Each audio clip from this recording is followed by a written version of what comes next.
70,000 لوگ ایسے ہیں جو بغیر حساب جنت میں جائیں، ان کا کوئی حساب نہیں ہوگا۔ اللہ اپنے کرم سے انہیں یوں ہی جنت عطا فرمائے۔ صحابہ نے عرض کی یا رسول اللہ صلی اللہ علیہ وسلم وہ کون ہے؟ تو آقا کریم نے شرف میں کانو لا یکتوون، یہ وہ لوگ ہیں جو اپنے جسم پہ داغ نہیں لگاتے، مخصوص نشان جسم پہ لگا لیتے ہیں، یہ فلاں بزرگ کی نشانی ہے، یہ فلاں جو ہے وہ شہید کی نشانی ہے۔ اللہ نے جب تمہیں سالم الاعضاء پیدا کیا ہے تو اپنے بدن کو تم کیوں نشانی، اس نے ساری نشانیاں لگائی ہیں، اس کی نشانیاں اتنی پکی ہیں کہ اس نشانیوں میں فرق بھی نہیں لگتا نا۔ یہ تمہارے انگوٹھے کی نشانی ہے، 6 ارب انسانوں کو لے آؤ اور نشان انگوٹھا لے آؤ، کسی ایک کا بھی نہیں ملے گا۔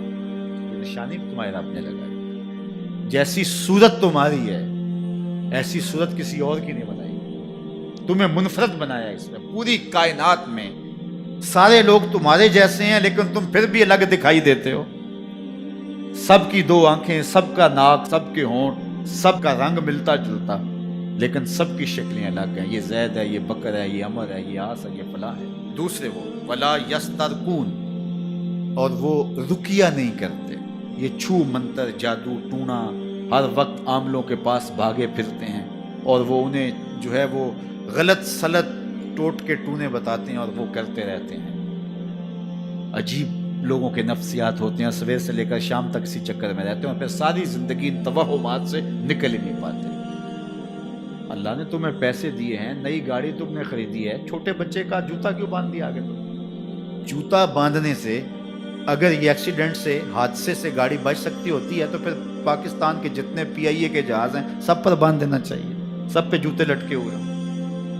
عجیب تم نے فلسفہ تراشا، کسی نے جو ہے وہ کالی رنگ کی پٹی باندھ دی نیچے، اس سے اس کو نظر نہیں لگے گی۔ گھوڑے کے پاؤں کے نیچے جو کھری لگی ہوئی ہوتی ہے، کچھ لوگوں نے اپنے گھروں میں وہ باندھی ہوئی ہوتی ہے کہ اس سے ہمارے گھر کے اندر کوئی مصیبت نہیں آئے گی، کوئی تکلیف نہیں آئے گی۔ کسی نے ہنڈیا اپنے گھر کے اوپر الٹی رکھی ہوئی ہوتی ہے، یہ ہنڈیا بچا لے گی، اور میاں ہنڈیا کیا بچائے گی تجھے؟ اللہ کے قہر سے کچھ نہیں بچا سکتا۔ جب تمہارے اوپر کوئی مصیبت نازل ہونی ہے تو کچھ نہیں بچا سکتا۔ اگر بچنا چاہتے ہو تو پھر اللہ سے استغفار کرو، اللہ تعالیٰ کی تسبیح کرو، اللہ کی تحلیل کرو، میرے حضور پہ درود پڑھو، پھر دیکھنا کہ مصیبتیں ٹلتی ہیں یا نہیں ٹلتی۔ تو یہ خام خواہ کے رکیے اور یہ عامل لوگ جو ہیں ان کا تو کام ہی یہی ہے، ان کا کام چلتا ہے لوگ ذوف الاعتقادی میں مبتلا رہے اور یہ کہہ دیتے ہیں کہ آپ کے خاندان میں ایک منحوس عورت ہے، یہ اس کا کیا ہوا ہے، تو کوئی نہ کوئی منحوس تو پہلے ہی انہوں نے طے کر رکھی ہوتی ہے، فوراً ذہن وہاں جا کلک ہو جاتا ہے۔ اس کا نون سے نام شروع ہوتا ہے، اس کا کاف سے نام شروع ہوتا ہے، اس کا جیم سے نام شروع ہوتا ہے، تو پورے خاندان میں کسی کا نام کاف، نون یا جیم سے تو شروع ہوتا ہی ہوگا، یا دوستوں میں، تو فوراً ذہن جو ہے ادھر منتقل ہو گیا۔ اب یہ بابا جی نے بتا دیا ہے، ہاں اس نے یہ بات کی تھی، کچھ باتیں یاد آنے لگی، اس کاف سے شروع ہونے والے نام کے ساتھ نفرت پیدا ہو گئی۔ اس بابے نے نفرت کا کاروبار کیا ہے، اس نے تو 100 روپے 200 روپے لے لیے لیکن 2 انسانوں کے اندر نفرت ڈال دی۔ اس کا گریبان کل قیامت کے دن پکڑا جائے گا۔ ان ملنگوں کے پاس، ان ذوف الاعتقادی کو پھیلانے والوں کے پاس کبھی نہ جاؤ۔ تمہیں مصیبت بڑی ہے، تمہیں لگ رہا ہے کہ شاید میرے اوپر جادو ہے، تو پڑھو نا سورہ بقرہ،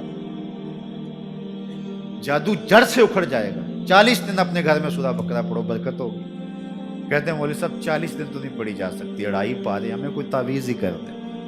ہم شارٹ کٹ چاہتے ہیں نا، روزانہ صبح 2.5 پارے سورہ بقرہ پڑھے، یہ تو ہم سے نہیں پڑھی جائے گی، تو آپ کوئی تعویذ ہی لکھ دیں۔ کاروبار میں برکت نہیں، میں کہتا ہوں پڑھو نا سورہ واقعہ، 3 رکوع ہیں، برکت ہوگی۔ ہم کہتے ہیں ہمیں تعویذ ملنا چاہیے، بس وہ ہم گلے میں رکھ لیں، بٹوے میں رکھ لیں، پرس میں رکھ لیں، اور ہمارا کام ہو جائے، ہمیں کچھ بھی نہ پڑھنا پڑے، ہمیں وضو تک نہ کرنا پڑے، نماز نہ پڑھنی پڑے، اور برکت ہو جائے۔ ایسے برکت تو نہیں آتی۔ اس لیے چھوڑو ان کی جان، آؤ قرآن مجید پہ آؤ، آؤ سجدوں پہ آؤ، آؤ دعاؤں پہ آؤ۔